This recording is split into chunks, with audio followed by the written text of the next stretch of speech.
An American in Paris. It's a ballet with singing. Patty and Emily, thoughts and comedy from Broadway superfans. From Broadway superfans. Not necessarily bad, No. just not my cup of tea.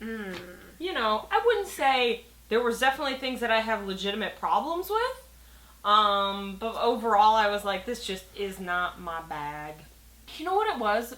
I'm like, I'm not a dance heavy person. And that's not true. I do enjoy dance.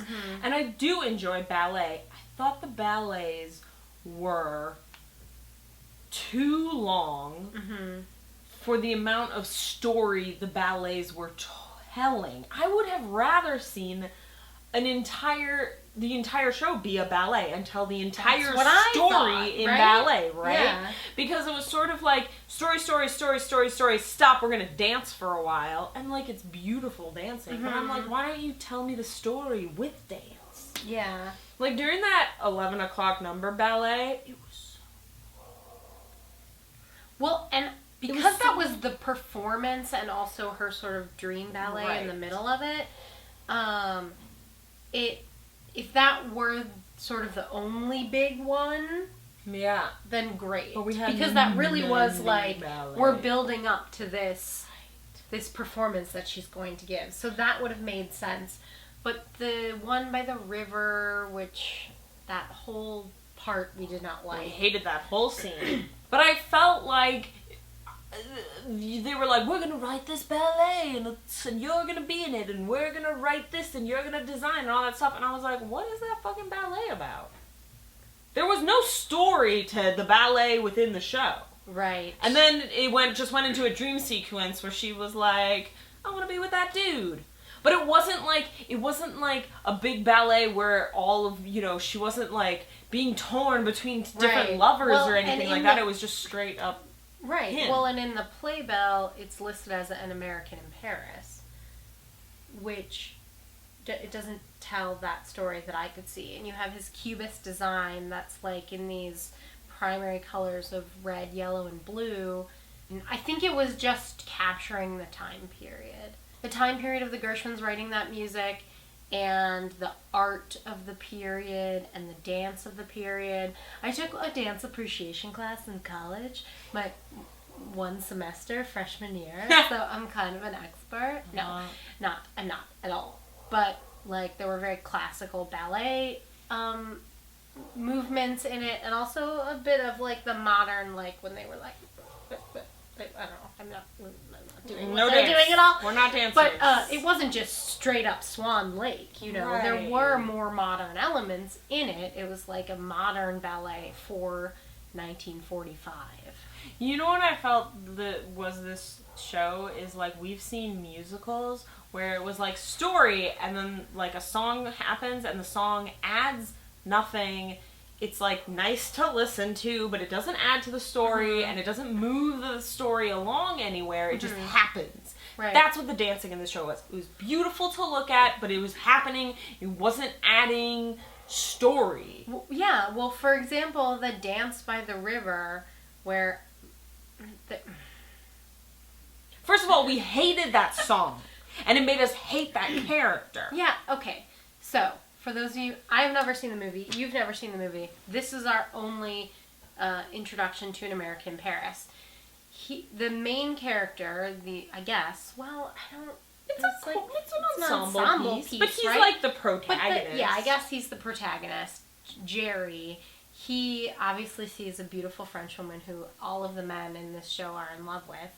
Maybe. That's another issue. He kind of harasses her, but in that delightful musical theater way that makes us think it's fun when he comes to your workplace and doesn't leave you alone. No, that's called stalking. And is like... it's not cute. Yeah. At least he's like, listen, he's like, come with me. And she's like, no. Come with me. No. Okay, I'm gonna be here. I'll see you later. Fucking creepy. Which, yeah. So then, of course, she sees him later to be like, I don't like you, which, of course, because it's a musical, doesn't actually happen. In the course of this scene, she changes her mind. And we had a moment with that character where she was like, I'm living my life out of what I think I should be doing, not what I want to do. And in that kernel of a scene, that was supposed to be enough for us to understand that she wanted something else, and it wasn't enough. It infuriated me that he renamed her, and then she accepted the name, and then accepted all of that. Just like in general, we never get a good picture of that character. We never get a good feeling of her. She's manic pixie dream girl. Well, she is. That's what I was thinking. She's like the proto-Amelie. Yeah. And she's so whimsical and so French, and everyone just loves her. She's a dancer. Well, the problem is, I think we didn't get enough of any of these characters. Because we're left with certainly didn't get enough Veanne Cox. We're left with a lot of questions about Max von Essen's character. Henri. Who, twice during the first act, they make, like, literal mentions about him possibly being gay. And, of course, he denies it. But then that's never followed up on. And Jerry is, like, a creeper, but he's also, like, supposed to be the good guy. And he doesn't seem... in the way that they do in movies and musicals, it doesn't seem like a bad guy, you know? He's not He's a charming sociopath. Yeah. I think the person who we knew the most about was Adam, the composer, who is a proxy for George and Ira Gershwin. Oh. Yeah. I was like, why is this character in this show? Why is he narrating it? What's his deal? How'd you feel about the sets, Patty?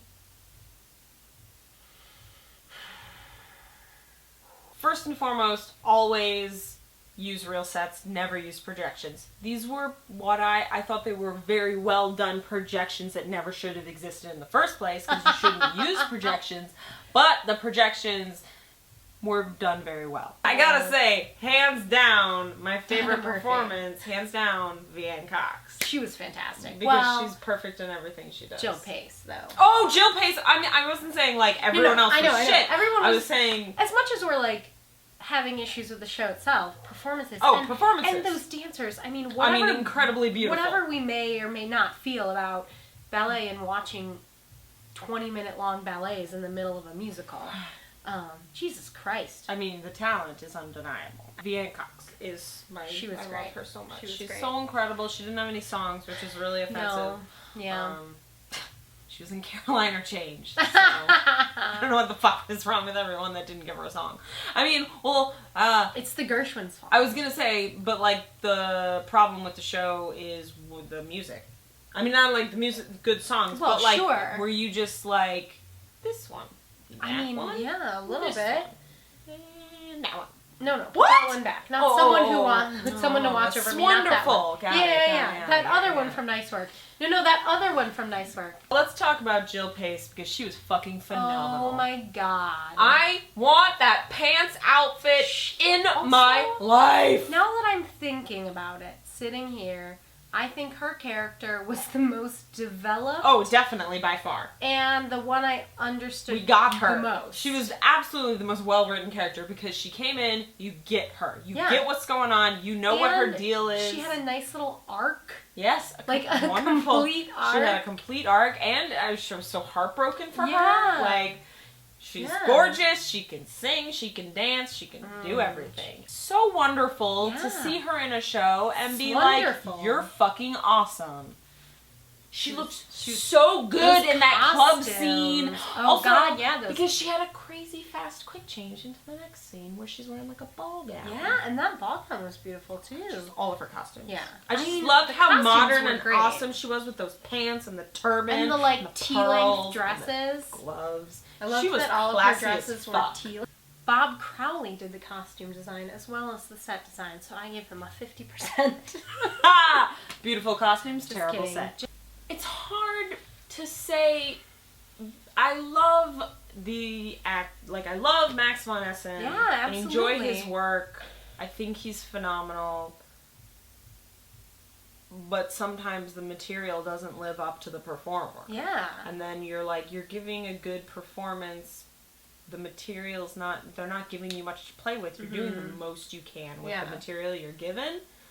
So I still think you're fucking awesome. Absolutely.